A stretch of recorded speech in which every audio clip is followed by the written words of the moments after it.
बिस्मिल्लाहिर्रहमानिर्रहीम। स्टूडेंट्स, हमारा सब्जेक्ट जो है वो है मैथ 301। इसका टाइटल है एलिमेंट्री मैथमेटिक्स। मेरा नाम है खुर्रम शहजाद। अच्छा, सबसे पहले हम कोर्स कंटेंट्स देखेंगे कि हम उस पूरे सेमेस्टर में हमने पढ़ना क्या क्या है। तो कोर्स कंटेंट्स में सबसे पहले है number system, sets and probability. इसमें हम स्टडी करेंगे बेसिक डेफिनेशंस है नंबर सिस्टम्स की, सेट्स हैं, अलजेब्रा ऑफ सेट्स यानी कि सेट्स को ऐड करना या यूनियन, इंटरसेक्शन, डिफरेंस वगैरह वगैरह, ये हम इसमें स्टडी करेंगे। वेन डायग्राम होगी सेट्स की, the real number system, factorial, permutation and probability. उसके बाद है पोलिनोमियल इक्वेशंस, जिसमें हम पोलिनोमियल इक्वेशंस की रूट्स फाइंड करेंगे, लीनियर और क्वाड्रेटिक इक्वेशन के। ठीक है, इसमें quadratic formula, synthetic division, application relating to polynomial equations होंगे। उसके बाद आ जाएगी मैट्रिसेस। मैट्रिसेस में हम basic definitions, determinant of square matrix, inverse of square matrix, elementary row operation, solution of system of linear equation with applications, ये हम सारा मैट्रिसेस में डिस्कस करेंगे। कर्व ट्रेसिंग में आ जाएगा graph of A line and parabola, curve tracing on MATLAB. इसी तरह से ट्रिग्नोमेट्री में बेसिक डेफिनेशन है कॉन्ग्रुएंट ट्राइंगल्स, सिमिलर ट्राइंगल्स और application of trigonometry in finding Heights and width etcetera, ये ट्रिग्नोमेट्री में शामिल होगा। उसके बाद डिफरेंशिएशन का थोड़ा सा कोर्स है, जिसमें बेसिक डेफिनेशन है, लिमिट एंड कॉन्टीन्यूटी है, डिफरेंशिएशन बाय डेफिनेशन है, डिफरेंशिएशन यूजिंग फार्मूला है, graphical interpretation of continuity and derivative है, और derivative a slope of tangent line, differential applications of differentiation है। इसके बाद इंटीग्रेशन में है basic definition, integration of polynomial etcetera. तो ये हमारा सारा कोर्स कंटेंट्स है जो हम इस पूरे सब्जेक्ट में पढ़ेंगे। जो बुक्स रिकमेंडेड है उसमें हार्वर्ड एंटन की कैलकुलस की बुक है, क्रेजी की बुक है, और एक थॉमस फिन्नी की बुक है, थॉमस एंड फिन्नी की बुक है। तो ये 3 बुक्स इसके लिए रिकमेंडेड है। आप तीनों बुक्स में से कोई भी बुक यूज़ कर सकते हैं, आपको सारा मटेरियल उसमें अवेलेबल होगा। तो ये तो थे हमारा कोर्स कंटेंट्स कि हमने इसमें करना क्या है, कौन कौन से टॉपिक्स हमने डिस्कस करने हैं। अब आते हैं हम अपने सब टॉपिक्स की तरफ जो आज स्टार्ट करते हैं। सबसे पहले तो मैथमेटिक्स। मैथमेटिक्स होता क्या है, मैथमेटिक्स की डेफिनेशन क्या बनती है। तो study of numbers and shapes, ये 2 चीज़ें हैं। ये टोटल मैथमेटिक्स इन 2 चीज़ों पर डिपेंड करती है। एक तो नंबर्स, ठीक है, और एक जो इनसे डिफरेंट शेप्स जैसे ट्रायंगल बनती है और स्क्वायर बनती है, ये सारी शेप्स वगैरह, इसके रिलेटेड जो भी कंसेप्ट्स होते हैं वो सारे मैथमेटिक्स में हम डिस्कस करते हैं।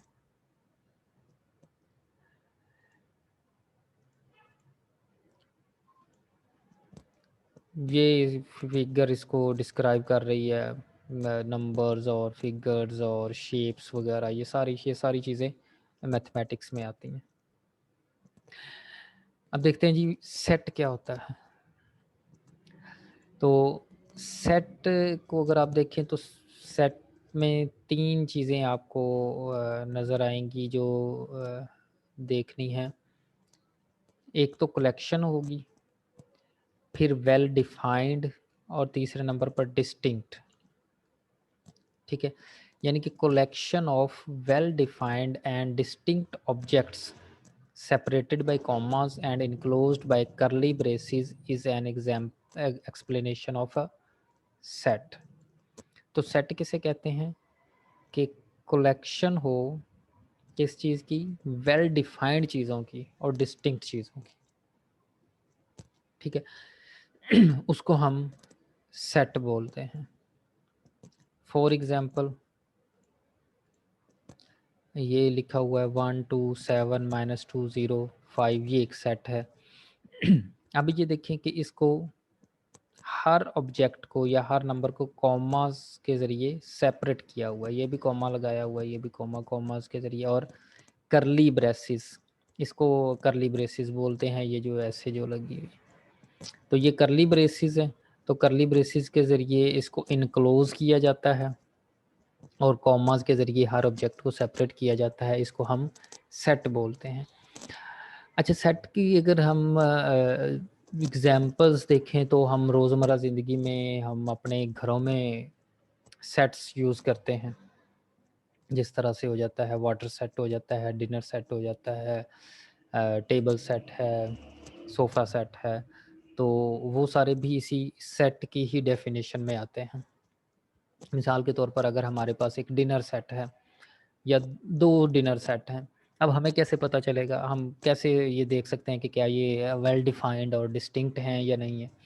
तो आप अगर देखें तो 2 हमारे पास अगर डिनर सेट पड़े हों, तो एक डिनर सेट की प्लेट उठाकर हम दूसरे डिनर सेट में रख देंगे, तो क्या वो मिक्स अप हो जाएगी?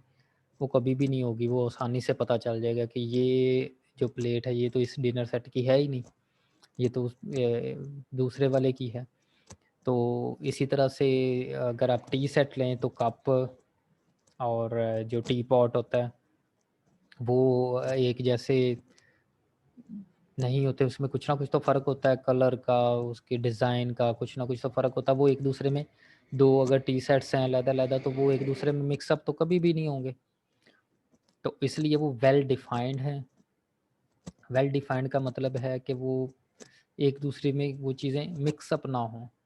उसको उस सेट में है तो वो उसी सेट में ही वो फिट हैं। तो इसको हम वेल डिफाइंड एंड डिस्टिंक्ट कहते हैं।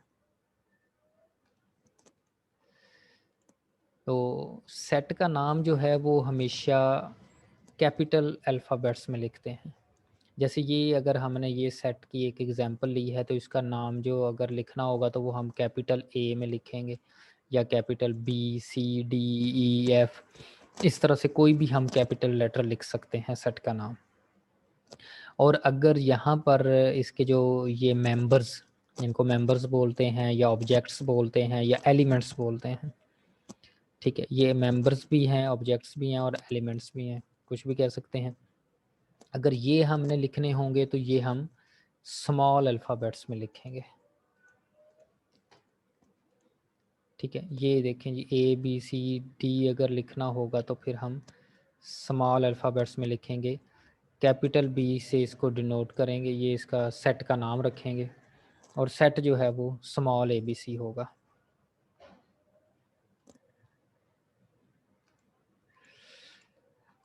अच्छा जी,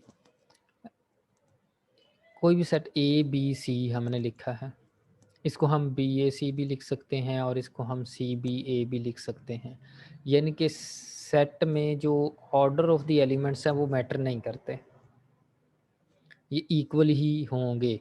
आप इसको ABC लिखें, BAC लिखें या CBA लिखें, कुछ भी लिखें, ये आप का इक्वल ही रहेगा। इसको इसमें there will be no change. तो सेट के अंदर जो एलिमेंट्स हैं उसका ऑर्डर चेंज करने से उस सेट पर कोई फ़र्क नहीं पड़ता। तो order of an element of a set does not matter, तो ये मैटर नहीं करता जी। अच्छा, एक तो ऑर्डर होता है अरेंजमेंट और एक ऑर्डर होता है साइज़ और डायमेंशन, ये दोनों में फ़र्क है। अरेंजमेंट का मतलब है कि ABC लिखा या बी को पहले लिख दिया, ए को बाद में लिख दिया, सी को पहले लिख दिया, दैट इज़ कॉल्ड अरेंजमेंट्स, ठीक है? और एक होता है साइज़ और डायमेंशन, ये क्या होता है? ये भी, इसको भी ऑर्डर ही बोलते हैं लेकिन ये और चीज़ होती है, ये होता है नंबर ऑफ़ एलिमेंट्स, ठीक है? तो this is called number of elements in a set. जैसे ए हमारे पास है 1 2 7 -2 0 5, तो इसका order of A is equal to 6 है। ऑर्डर ऑफ़ ए का क्या मतलब होगा कि इसमें ये 3 4 5 6, ये 6 एलिमेंट्स हैं इसमें। तो इट मीन्स कि order of A is equal to 6। तो इसको हम बोलते हैं कि इस सेट का साइज़ या इस सेट की डायमेंशन।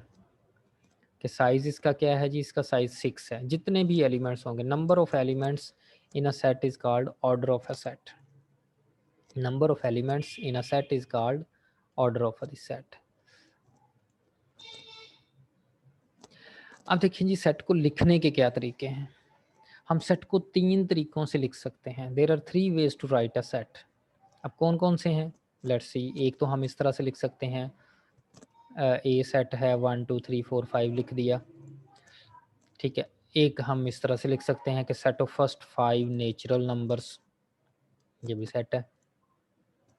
फिर हम इसको इस तरह से लिख सकते हैं कि a x such that x belongs to N mean natural numbers and x lies between 1 and 5, ठीक है।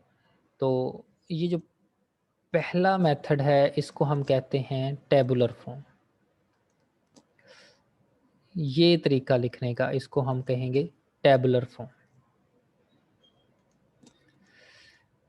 दूसरा तरीका जो है जिसमें हम स्टेटमेंट लिख देते हैं, किसी भी सेट को लिखने के लिए हम उसकी जस्ट स्टेटमेंट लिख देते हैं, उसको हम कहते हैं डिस्क्रिप्टिव फॉर्म। और जो तीसरे नंबर पर है इसको हम कहते हैं सेट बिल्डर फॉर्म। ये सेट बिल्डर फॉर्म तरीका है। तो ये 3 तरीके हैं, एक टेबुलर फॉर्म, एक डिस्क्रिप्टिव फॉर्म, एक सेट बिल्डर फॉर्म। अब देखें, टेबुलर फॉर्म में हम क्या करते हैं, हम जितने भी एलिमेंट्स हैं हम वो लिखते हैं, सारे एलिमेंट्स लिखते हैं, ठीक है। उसको करली ब्रैकेट्स लगाते हैं, कॉमास के ज़रिए सेपरेट करते हैं, तो ये टेबुलर फॉर्म है। डिस्क्रिप्टिव फॉर्म में हम स्टेटमेंट लिखते हैं, सिर्फ ब्रैकेट्स नहीं लगाते, ठीक है। यहाँ पर ब्रैकेट लगाने की ज़रूरत नहीं है, ये जस्ट स्टेटमेंट लिख देते हैं कि set of first 5 natural numbers.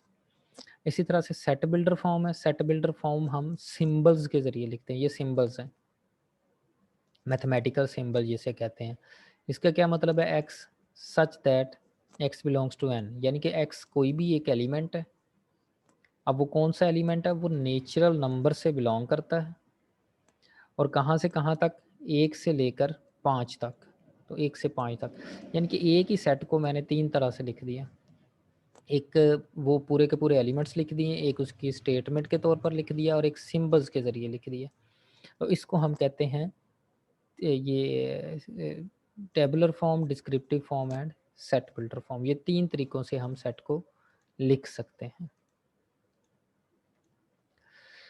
अच्छा, सम वेल नोन सेट्स।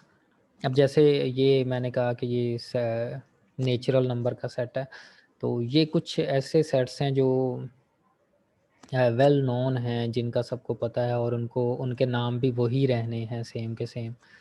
तो वो कौन से हैं जी, सबसे पहले तो आता है set of natural number. Set of natural number क्या है, सेट ऑफ नेचुरल नंबर है जी 1 2 3 4 5 6 एंड सो ऑन, ये चलता जा रहा है कहाँ तक, नो कोई पता नहीं कि कहाँ तक ये जा रहा है। 1 से स्टार्ट होता है, तो ये इनफाइनाइट सेट है। आप ये नहीं कह सकते कि ये इसमें कोई 6 7 8 9 10 ये 100 होंगे इसमें एलिमेंट्स, या 1000 होंगे, या 1 लाख होंगे, या 10 लाख होंगे, या 50 लाख होंगे, या करोड़ होंगे, या कोई अरब होंगे। कोई पता नहीं कितने होंगे एलिमेंट्स, ये चलते जा रहे हैं जी। 1 से लेकर आगे जितने भी नंबर्स हैं वो सारे के सारे इसमें इंक्लूड हो जाते हैं। इसको हम बोलते हैं सेट ऑफ नेचुरल नंबर, और कैपिटल एन से इसको डिनोट करते हैं। दूसरे नंबर पर P, P is a prime number. अब प्राइम नंबर क्या होता है जी, प्राइम नंबर स्टार्ट होता है 2 से। प्राइम नंबर होता है कि हर वो नंबर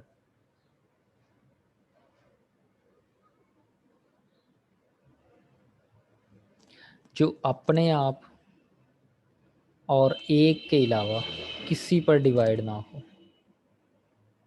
हर वो नंबर जो अपने आप और 1 के अलावा किसी पर भी डिवाइड ना हो, तो ये स्टार्ट होते हैं 2 से। आप देखें कि 2 या तो 2 पर ही डिवाइड हो सकता है, ठीक है, या फिर ये 1 पर डिवाइड हो सकता है। क्या इसके अलावा कोई और इसका नंबर है जो जिस पर ये 2 को हम डिवाइड कर सकें? कोई भी नहीं। तो लिहाजा 2 जो है वो प्राइम नंबर होगा। ठीक है, तो इसी तरह से 3 ये या तो 3 पर डिवाइड होगा या 1 पर डिवाइड होगा। इसी तरह से 5, 7, 11, 13, 17, 19, 23, 29। अब ये देखें इसमें 9 नहीं शामिल। 9 क्यों नहीं शामिल? क्योंकि 9 3 पर भी डिवाइड हो जाता है अपने आप, यानी कि 9 के अलावा 3 पर भी डिवाइड हो जाता है। इसी तरह से 15 भी नहीं है, क्योंकि 15 3 पर भी डिवाइड हो जाता है, 5 पर भी डिवाइड हो जाता है। तो हो प्राइम नंबर में तो वही नंबर आएंगे जो अपने आप और एक के अलावा किसी पर भी डिवाइड ना हो। तो ये सारे के सारे वो नंबर्स हैं जो अपने आप और एक के अलावा किसी पर डिवाइड नहीं होते। अच्छा, होल नंबर्स। अच्छा, यहाँ पर ये भी मैं आपको बताता चलूँ कि जो नंबर प्राइम नहीं होते उनको हम क्या कहते हैं? जो नंबर प्राइम नहीं होते उनको हम कंपोजिट नंबर कहते हैं। जैसे 4, 6, 9, ये जो इसके प्राइम के नंबर के अलावा नंबर्स हैं वो सारे के सारे कंपोजिट नंबर हैं। कंपोजिट नंबर उसे बोलते हैं। अच्छा, अब बात करते हैं जी होल नंबर्स की, सेट ऑफ होल नंबर्स। अब सेट ऑफ होल नंबर्स क्या है?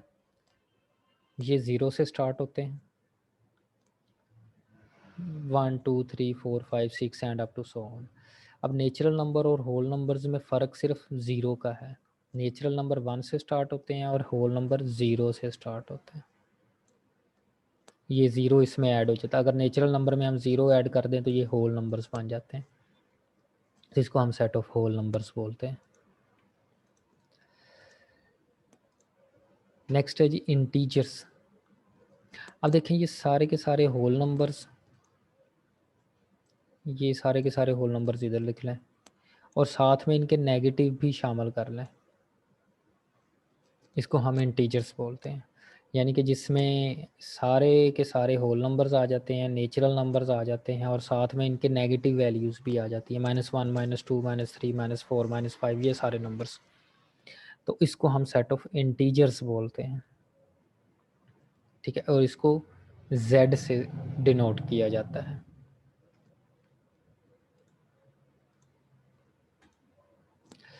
उसके बाद है सेट ऑफ इवन नंबर्स।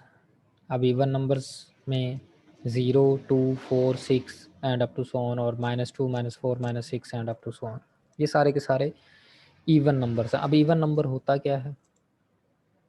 ऐसा नंबर जो 2 पर डिवाइड हो जाए। ठीक है, हर वो नंबर जो 2 पर डिवाइड हो जाए वो इवन नंबर होगा। आसान सी इसकी डेफिनेशन है। तो 2 जो है वो भी 2 पर डिवाइड हो जाता है, 4 जो है वो भी 2 पर डिवाइड हो जाता है, 6 जो है वो भी 2 पर डिवाइड हो जाता है। इसी तरह से ये नेगेटिव नंबर्स ये भी सारे 2 पर डिवाइड हो जाते हैं। तो जो नंबर भी 2 पर डिवाइड हो जाता है उसको हम इवन नंबर बोलते हैं। अब ज़ीरो ज़ीरो कैसे डिवाइड हो जाता है जी? ज़ीरो को अगर हम देखें तो ये ज़ीरो है, ज़ीरो को हम 2 पर डिवाइड करें तो इट्स आंसर इज़ ज़ीरो। एक पूरा पूरा नंबर आता है। अगर हम 3 को 2 पर डिवाइड करें, 3 इवन नंबर नहीं है, तो 3 को 2 पर डिवाइड करें तो ये उसको पूरा पूरा तकसीम नहीं करेगा। तो क्या आंसर आए बनेगा इसका? 1.5 बनेगा। पॉइंट्स में आंसर आएगा, कोई होल नंबर कंप्लीट नंबर नहीं आएगा। तो आप देखेंगे कि कोई भी ऑड नंबर जो तो उसको आप 2 पर डिवाइड करें तो वो पूरा पूरा डिजिट नहीं बनता। ठीक है ना? तो 0 को 2 पर डिवाइड करने से ये डिवाइड हो जाता है, पूरा पूरा एक नंबर बनता है, दैट इज़ 0। तो इसलिए इसको हम इवन नंबर्स में शामिल करते हैं।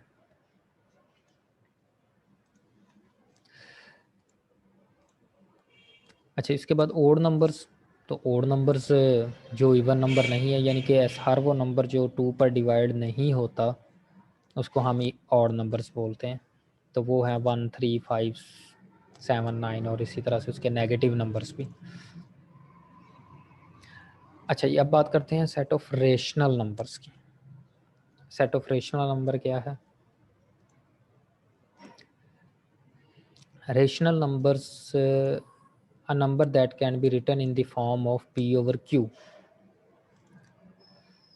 अब p over q पर एक दो कंडीशंस हैं। वो कौन कौन सी कंडीशंस हैं? एक तो ये कंडीशन है कि ये इंटीजर्स होने चाहिए, और दूसरी कंडीशन है कि ये ज़ीरो नहीं होना चाहिए। क्यू, मिसाल के तौर पर मैंने 2/3 लिखा है, तो 2 भी इंटीजर है, 3 भी इंटीजर है। और दूसरी कंडीशन क्यू, क्यू मैंने ये जो डिनोमिनेटर में वैल्यू लिखी हुई है, that should not be equal to zero, ये ज़ीरो नहीं होनी चाहिए। क्यों नहीं होनी चाहिए? कि जब भी हम ज़ीरो से किसी चीज़ को डिवाइड करते हैं, आप किसी भी नंबर को ज़ीरो से डिवाइड करेंगे तो वो इन्फिनिटी आ जाता है, उसको हम इन्फिनिटी बोलते हैं। तो हम किसी भी डिजिट को ज़ीरो से डिवाइड करेंगे तो वो इन्फिनिटी बनता है। इसलिए हम ये बटे वाली वैल्यू जो है वो ज़ीरो कभी भी नहीं ले सकते। तो हर वो नंबर जो आप इस तरह से लिख सकते हैं, फ्रैक्शन में लिख सकते हैं, जिसमें ये दोनों वैल्यूज़ इंटीजर्स हों और ये वाली वैल्यू ज़ीरो ना हो, तो हम उसको रेशनल नंबर बोलते हैं। ठीक है। For example -5। अब -5 को हम -5/1 लिख सकते हैं। तो अब ये देखें यहाँ पर -5 भी इंटीजर है, 1 भी इंटीजर है, और बटे में ज़ीरो नहीं है, 1 है। तो इसका का मतलब है ये रेशनल नंबर हो गया। ठीक है।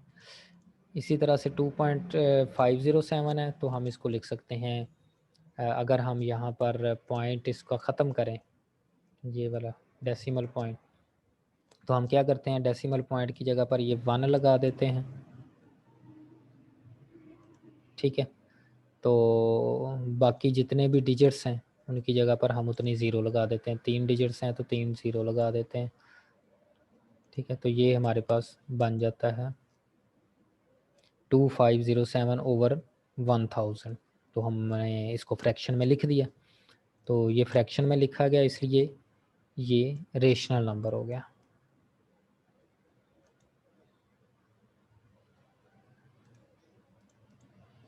इसी तरह से 0.33 है,